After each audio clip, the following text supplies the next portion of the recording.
Bismillah walhamdulillah wassalatu wassalamu ala rasulillah wa ala alihi wa ashabihi ajma'in amma ba'd. Assalamualaikum warahmatullahi wabarakatuh. Mga minamahal na kapatid magulang, papuri ng kapayapaan po sa bawat isa na kung saan subhanallah, hindi natin nalalaman na sobrang bilis ng panahon dahil parang ilang araw, ilang linggo na lamang ay darating na ang buwan ng Ramadan.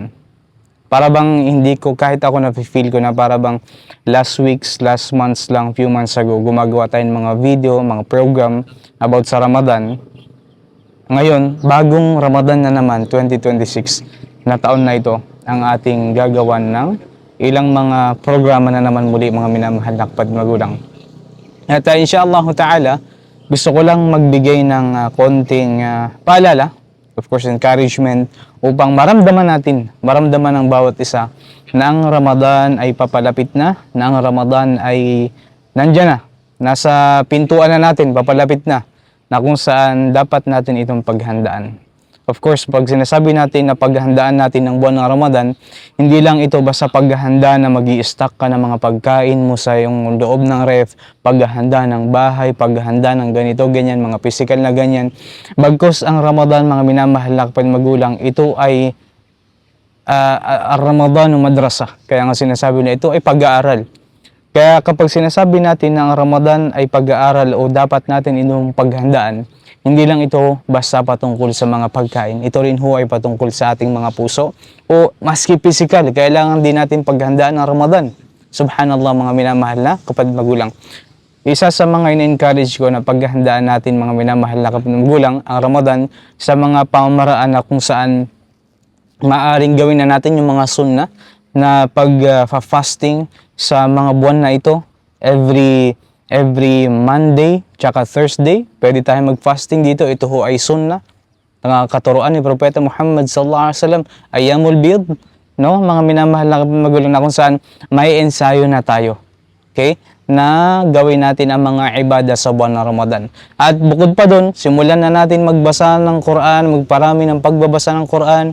At ilan pa doon, mga minamahal na kapatid magulang, ay ihanda natin ang ating mga puso sa pagpasok ng buwan ng Ramadan. Actually, katotohanan nito, wala akong script ngayon, wala akong kahit anong papel o kahit anong hinanda na content sa video ko na to.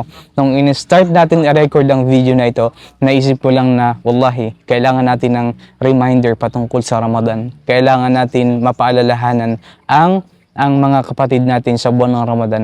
At bi'idhnillahi subhanahu wa ta'ala, sa YouTube account na ito, pero short clip, ikakat natin yung clip na ito, upload natin sa Facebook. Pero yung whole video na ito, matatagpuan natin ito sa ating YouTube account. Kasi gusto natin sa YouTube, more longer na videos yung na-upload natin sa videos sa YouTube, 6 minutes, 7 minutes. At kung i-upload natin yung mga mahabang video, parang hindi tutugma sa ating Facebook account. Kaya naman hinikayat natin ang mga kapatid natin na mag-subscribe sa YouTube natin, bi'idhnillahi subhanahu wa ta'ala, at sa mga susunod na video natin na i-upload natin dito sa YouTube na to nang merong mas mahabang explanation na hindi mauboring ang bawat isa. And of course, hindi natin goal na para hindi maging boring ang bawat isa. Ang gusto natin dito ay matuto tayo sa merong organized na pamamaraan. Kaya sa YouTube natin i-upload bi'idhnillahi subhanahu wa ta'ala. Yun lamang po. Inshallah, mga minamahal na kapatid magulang, ihanda natin ang ating mga sarili, ang ating mga puso sa pagpasok ng buwan ng Ramadan. Weeks na lang, more than 1 month na lang po, mga minamahal na kapatid magulang, papasok na ang buwan ng Ramadan. At huwag natin kalimutan paghandaan, physical, puso, spiritual, at lalong-lalo na, palagi natin idua kay Allah subhanahu wa ta'ala na Allahumma balighna Ramadan. Allahumma balighna Ramadan. Allahumma balighna Ramadan. Amin ya rabbal alamin. Assalamualaikum warahmatullahi wabarakatuh.